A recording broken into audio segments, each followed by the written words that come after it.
আজকে আমি কিন্তু কোনো মতেই তোমাদের সাথে কথা বলবো না, তার কারণ আমার খুব খারাপ লাগছে।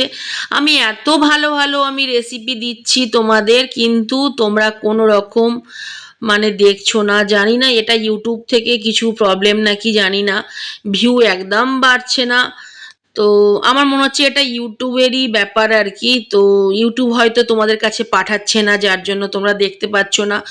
এবার যাদের সাবস্ক্রাইব করা আছে তাদের হয়তো বেল আইকন যেটা হয় ওটা হয়তো ঘন্টা বাজা বন্ধ হয়ে গেছে।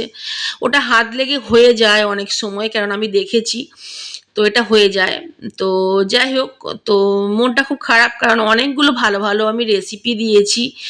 আর যখন রেসিপি কিছু বানাই খুব ভালোবেসে বানাই, কিন্তু সেই হিসাবে ভিউ দুটো চারটে ভিউ কখনো আসে।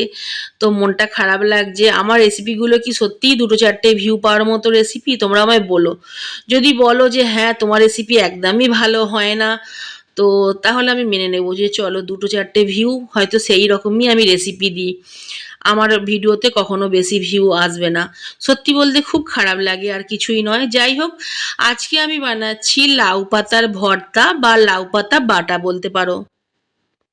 কথা বলতে বলতে তো অনেকটা চলে এসেছি। তো আমি ছোট্ট করে বলে দিই তোমাদের, যেটা হচ্ছে যে লাউ পাতার যে ভর্তাটা না, লাউ শাকের যে ডগের দিকে নরম নরম পাতাগুলো, ওই পাতাগুলোই কিন্তু আজকে রেসিপিতে লাগবে। পিছন সাইডের বড় পাতা বা পাকা পাতা ওগুলো কিন্তু একদমই নেওয়া যাবে না, ভালো লাগবে না। তারপরে নয়, লাউ শাকের ডাঁটা থেকে একটু টান দিলে দু সাইডে একটা সুতোর মতো কিন্তু অংশ উঠে আসবে, ওগুলো ফেলে দিতে হবে। তাহলে পাতাটা আরো হালকা হয়ে যাবে, আরো নরম ব্যাপারটা বেরিয়ে আসবে। তো এইভাবেই আমি লাউ পাতাগুলো, আর হ্যাঁ, লাউ পাতায় না দেখবে অনেক সময় ছোট্ট ছোট্ট গুঁড়ো গুঁড়ো সাদা সাদা পোকা থাকে। ভালো করে ঝেড়ে নিয়ে ভালো করে পরিষ্কার করে ধুয়ে নিতে হবে। আর এখানে না আমি বড় বড় যে রসুনের কোয়া, না রসুনের কোয়া 6টার মতো দিয়েছি, 5টা না 6টা দিয়েছি, যেহেতু বড় আর সেই জন্য। তোমরা যদি ছোট কোয়া দাও তাহলে একটু বেশি পরিমাণে দেবে, কারণ আজকের রেসিপিতে কিন্তু রসুনের পরিমাণ, লঙ্কার পরিমাণটা অনেকটা বেশি থাকতে হবে। যেহেতু এটা ভর্তা না গাইস, ভর্তা সবসময় দেখবে ঝালের পরিমাণটা বেশি থাকবে, তবেই কিন্তু ভালো লাগে। আমি এখানে অনেকটা পরিমাণ লাউ পাতা নিয়েছিলাম। আর তো আমাদের না বাড়িতে মেম্বার তো বেশি, তো সেই জন্য ওটা রান্নার পরে দেখছো এখন তো কমেই গেছে। তো সেই হিসাবে আমি বেশ কয়েকটা সিম দিয়ে দিয়েছি। ঠিক আছে, তোমরা চাইলে সিমটা দিতেও পারো বা নাও পারো। গ্রামের দিকে খুব সহজে তোমরা অনেকটা পরিমাণ লাউ পাতা পেয়ে যাবে, কারণ গ্রামের দিকে না বাড়ি বাড়ি লাউ, লাউ শাকের গাছ বা কুমড়ো শাক এগুলো না বাড়িতে আশপাশে এগুলো লাগানো থাকে, চাষ করা থাকে, তো খুব ইজিলি পাওয়া যায়। শহরের দিকে না অত ভালো শাক পাওয়া যায় না, জানো তো।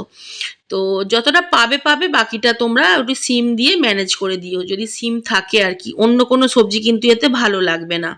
ঠিক আছে, তো অনেকটা পরিমাণ কাঁচা লঙ্কা, রসুন দিয়েছিলাম, ভালো করে ধুয়ে নিয়েছিলাম। তারপরে অল্প পরিমাণ সর্ষের তেল দিয়ে বেশ খানিকটা কালো জিরে দিতে হবে কিন্তু গাইস, বেশ খানিকটা কালো জিরে দিয়ে, কালো জিরেটা ভাজার পরে সব সবজি রসুন লঙ্কা একসাথে তুলে দিয়ে পরিমাণ মতো নুন দিয়েছি।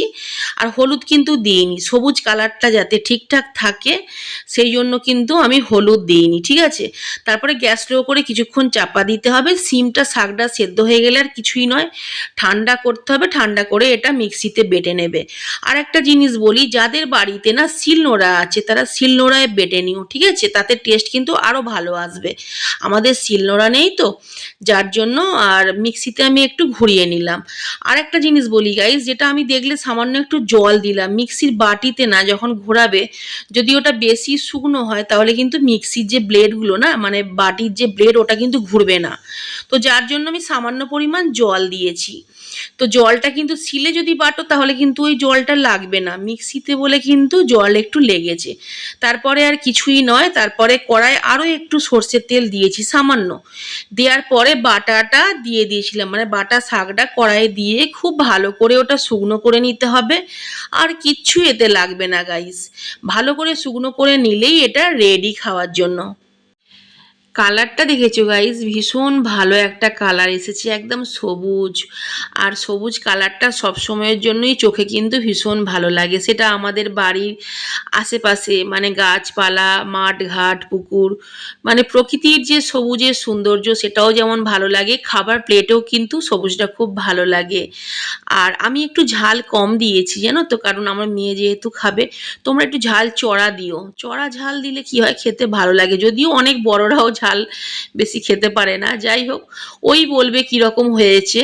আর আরেকটা জিনিস তোমরা খেয়াল করেছো কি গাইস, পুরো ভাতটা কিন্তু সবুজ হয়ে গেছে, মানে অল্প একটু ভর্তা নিয়ে মাখলেই কিন্তু পুরো ভাতটা সবুজ হয়ে গেছে। আমার মেয়ের ঘুম পেয়েছে, তো ওকে একটু এমনিও খাওয়ানোর ব্যাপার ছিল। আর যখন কোনো রেসিপি তুলি না, মানে আমি নিজে হাতেই খাইয়ে দিই। আর ওর ভালো লাগে, স্কুল টাইমটাতেও ওকে নিজে হাতেই খাইয়ে দিতে হয়। তো ওর ভালো লাগে বলতে একটু আবদার আর কি, মাঝে মাঝে, আর কিছুই নয়। ওর ভীষণ ভালো লেগেছে, ভীষণ, রিয়েলি ভীষণ টেস্টি হয়েছে। আজকের মতো বাই গাইস, চলে আসবো নতুন কোনো রেসিপি নিয়ে। Thanks for watching, good night সবাই।